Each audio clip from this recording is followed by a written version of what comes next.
I finally have my close-up magic case.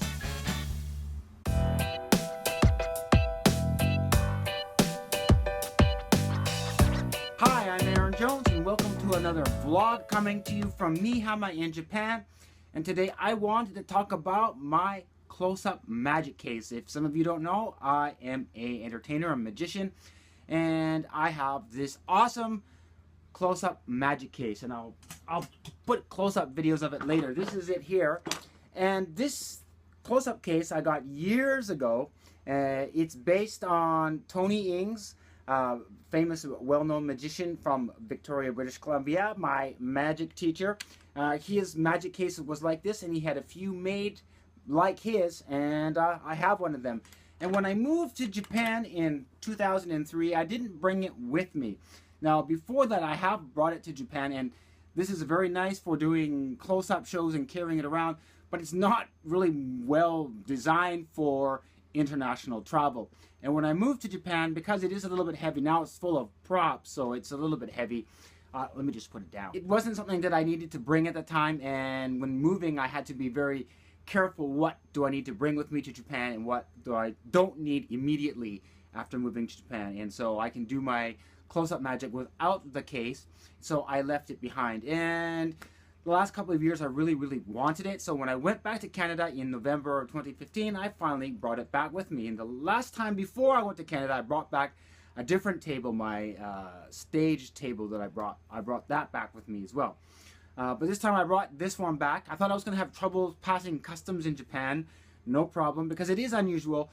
Though the security in Victoria Airport did kind of question me about it, but it was empty because I didn't have anything in it. It was really light. And anyways, I got back to Japan, and one of the problems is I don't know what I did with the extra spare key. Now I have one key for it, and it's kind of scary having just one key for the lock on this thing.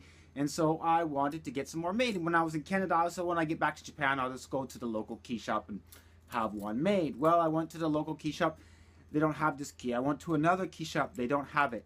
And then I finally said, they said, well, if you can find the lock, you can try to find the maker. So I took apart the case, found the maker of the lock, and I finally, after searching, found a place in the United Kingdom that has this key, blank ones, and I ordered a few of them, and they should be here next week. So I'm slowly restoring it. It is a little bit old, the case, and so there's some things that need to be repaired, and I have repaired the feet, because when I was working in Canada, in Victoria, I used to fill in for Tony Ing at the Japanese Village. And if you've ever been to a Japanese, it's called teppanyaki, they have a big hot plate. And the original feet on this case were plastic. Now, Tony's original close-up case based on this had metal feet that looked like some kind of dragon's feet. And these ones had plastic, rubber, like a, I don't know, jewelry case feet. And they would probably melt. And so I replaced them with doorknob type things that I had that were fit in the same bolt. They were like little brass doorknobs. So I used those as feet to put on the teppanyaki thing when I was working there. But I never changed them back. Well, when I came back to Japan this time, I decided to change them back to real feet. I found the feet, and then I need a new close-up mat, because the mat that's on there sat for what was on there. I've changed the mat a few times after I had originally had the case. But when it sat in Canada since I moved in 2003 to Japan, it sat there for, almost 13 years. And the rubber underneath has disintegrated. And so now that's the last thing I need to do, is get a new close-up mat for it, and it will be back in working order. But I do love the case. I'm happy. And if you watch my other series, Inspire Magic, and I haven't made one in a while, I was talking about working on my new show. Now that video is now a year late. Life happens, and I haven't did the project that I wanted to do, but it is coming. And especially with this one, is something that I wanted to be a part of that project, and it's one of the reasons why I kind of stalled, because I really wanted this to be a part of that project, because this is something I had in my brain for when I put that show together, that everything is self-contained into this case. And so now with this here, I can probably get on with that part of the show, designing things and creating the new show that I want to do. And eventually that will come to the Inspire Magic series, which is on the same channel. Anyways, this is the magic case. I'll just quickly show it to you. I was going to do some other close-up. Basically, it has the feet that I talked about here. Has the close-up pad, as we say in magic. It's just a mat. And I'm going to order a new one. I found one that will fit. The magic shop that used to make these, the company that made the specific one on here is no longer around. So I can't get it, but I found one the same size. I'd probably have to cut it a little bit. The key goes into here.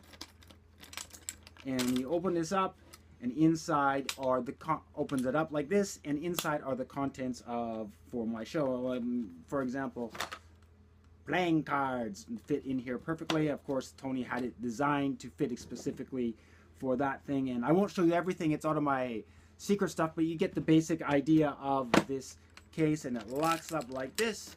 Little handle here, and so that's my magic case. I'm very happy to finally have it back with me, and look forward to the Inspire Magic series when I start creating my one-man kind of stand-up show, which will be mostly working out of this one, is what I hope, that everything will be in here, so I can just go and do my show here in Japan. That simple. Anyways, that's enough for today. Tell me what you think about my magic case. Do you have a cool magic case? Let me know if you're a magician or an entertainer in the comments below. And if you want to keep up to date on vlogs and technology and other geek things that I talk about, go ahead and subscribe. Please subscribe, share the video, and until next time, see you then.